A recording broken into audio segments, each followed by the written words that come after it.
Hey y'all, welcome to the Pungo Prairie.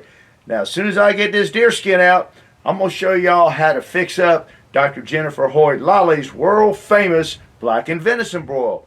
Or I'm going to show y'all how to do it the Pungo Prairie way. So don't go nowhere because you don't want to miss this.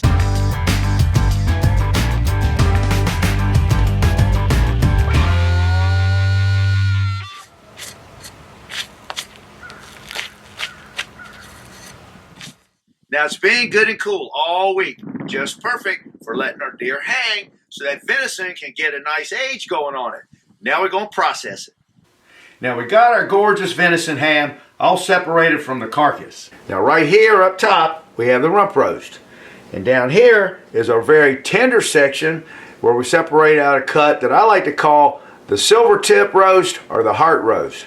Now this section right here is where we're going to get our broil. Now the first thing we're going to do with our little boning knife here is carefully work down along that hip bone and separate the leg from the socket right at the ball and hip joint. And then continue just to trim that meat back, keeping it close to the bone, saving as much of it intact on that ham as you possibly can. And she's free. Next, starting at the ball of our bone here, I'm going to follow this natural segmented line right along around here and trim the meat away from our bone. Let's go right on down beside it. Right that knife blade, right around the bone, down each side. Stay right up close to the bone.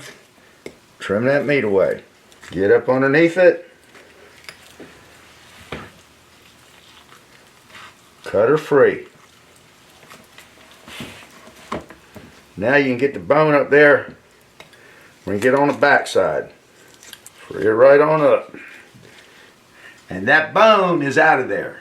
Now basically our ham is separated into 3 different roasts. 3 different, very distinctive and delicious separate cuts of venison that I like to prepare 3 different ways. Now we're going to kind of follow the diagram that's already laid out for us in separating our 3 different cuts. We'll come right on down here, make a slice. We'll come right along here, just kind of trim that, follow right along this line right here.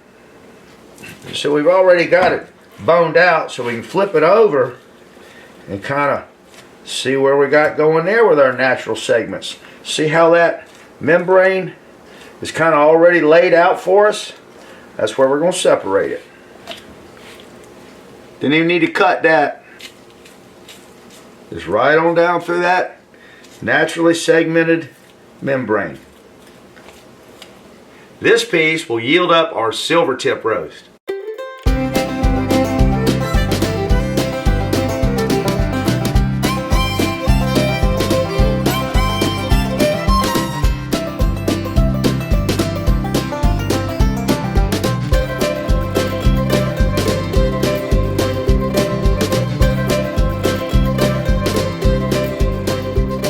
See there?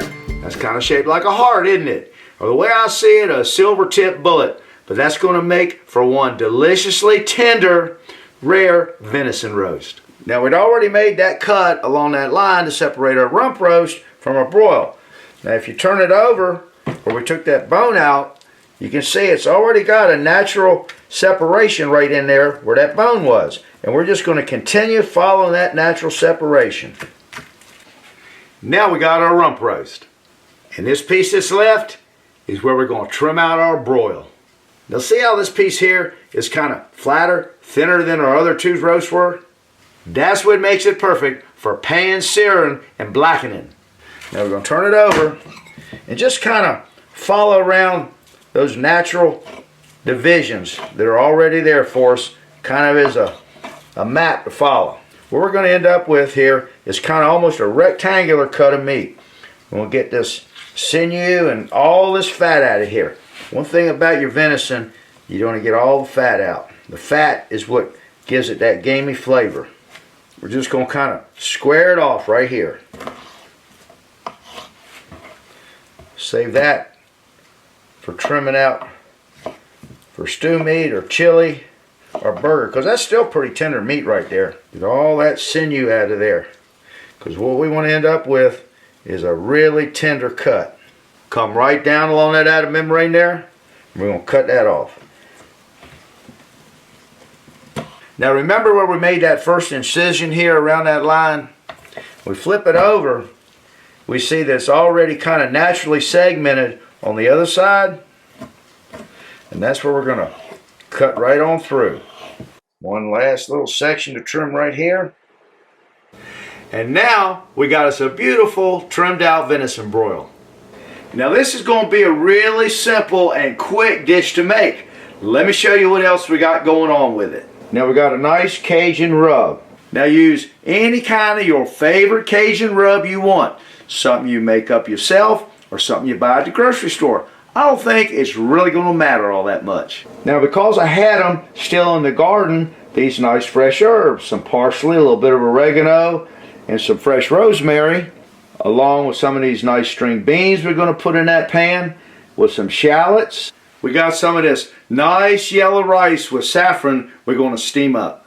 Now most of the time I use wine when I'm making this dish. But in Jennifer's cookbook, Hunt and Gather, she likes to use a little bit of Courvoisier for deglazing that pan in the braising process. And since I just happen to have some, that's what I'm going with too. Now I thought it'd be nice to have maybe a couple other flavors going on in there with our broil. I laid it on a few slices of red onion. And we're just going to give a nice generous rub down here of our Cajun seasoning. Now I'm just going to add about 2 or 3 tablespoons of olive oil to our little pan here. Over a high heat, get us a nice shimmer going on it. Take our rub down venison broil, season side down, right in our pan. And sear it over high heat for 2 minutes on that side. Add some more rub over on this side. Flip it over. Give it 1 more minute. In goes the shallots, the beans, and the carrots I snuck in on you. A few of those herbs. Take our Courvoisier and a 1/4 cup of Courvoisier. And in it goes to a 380 degree oven for about 10 minutes until the internal temperature in the thickest part of that meat gets to about 120 degrees for a nice medium rare. And just transfer it to this little plate here. Back on the stove with our pan.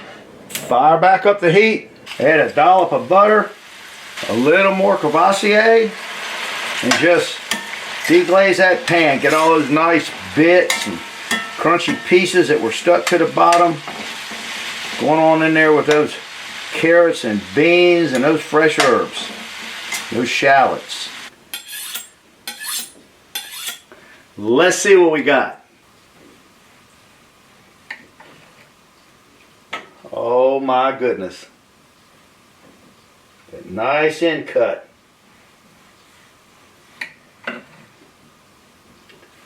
Wow. Now how beautiful is that?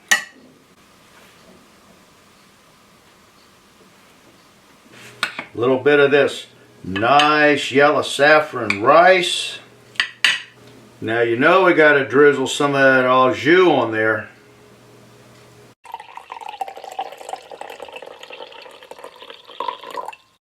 Dear Lord, thank you for your majestic wilderness and all that you have provided in it for our sustenance, both in body and spirit.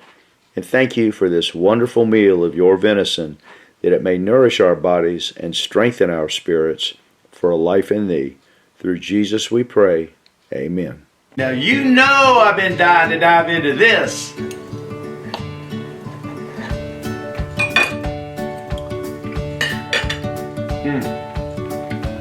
Oh my goodness. Now I'm going to tell you something. That's as tender as my first kiss from Bobby Joe Rydell in the 5th grade.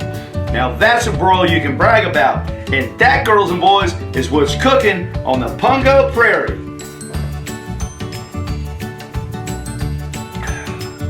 First real kiss, and I didn't even know she was French.